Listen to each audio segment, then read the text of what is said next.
రే తప్పరా బాబా రే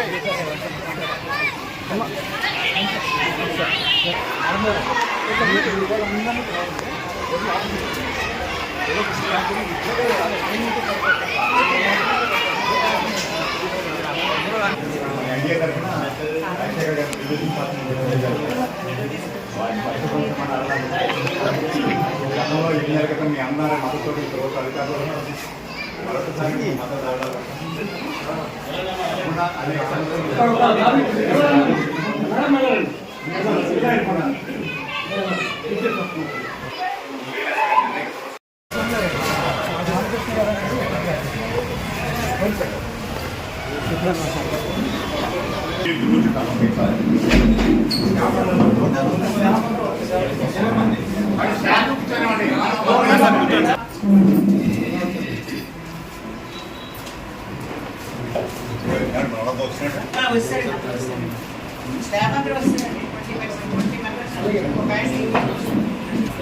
ఈవేళ మేము వచ్చిన సందర్భం మీ అందరికీ తెలుసు.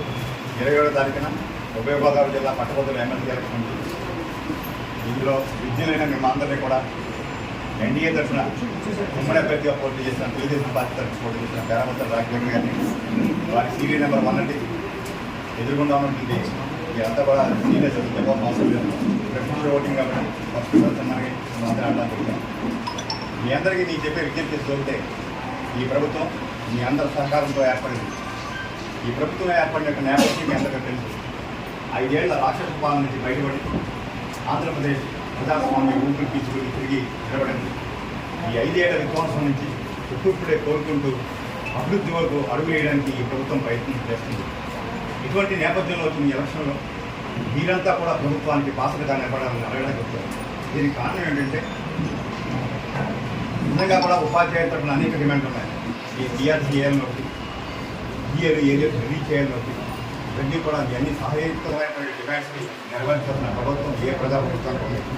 కాకపోతే దీనికి నేపథ్యంలో మేమంతా మేము రిక్వెస్ట్ చేసేది ఏంటంటే మీకు 5 ఏళ్ల కాలంలో ఏ రోజు కూడా 1వ తారీఖు జీతం లేనటువంటి ఈ ప్రభుత్వం పక్షం నుంచి ఈవేళ 8 మాసాలుగా 1వ తారీఖుని కూడా జీతం ఇచ్చేటువంటి ప్రయత్నం ఈ ప్రభుత్వం చేస్తుంది. మేము అంటే రాజకీయంగా మేము ఉన్నాం కాబట్టి మేము చెప్తున్నాం. ఈవేళ ఆర్థిక పరిస్థితి ఏంటంటే ఈ ప్రజాక్షేత్రంలోకి వెళ్ళినప్పుడు ఒక అదృష్టవశాత్తు మన శాసనసభ్యులు ఉప ముఖ్యమంత్రి ఏదో చేస్తున్న ఆర్టీజీఎస్ గ్రామీణ ఉపాధి పథకం కింద కార్యక్రమం మూలంగా అనేక నిధులు కేంద్ర ప్రభుత్వం సహాయం చేస్తుంది. దానితో ఓళ్లలో రోడ్లు వేయగలుగుతున్నాయి ఇవాళ. అదేవిధంగా నారా చంద్రబాబు నాయుడు గారి నేతృత్వంలోని ప్రభుత్వం గత 5 ఏళ్లలో మీరు రోడ్లు తీసుకున్న ఇబ్బందులు గమనించి జనవరి నెలాఖరికి రాష్ట్రంలో గుంతలు ఉండకూడదని ఉద్దేశంతో సుమారు 1000 కోట్లతో ఆ కార్యక్రమాన్ని పూర్తి చేసింది.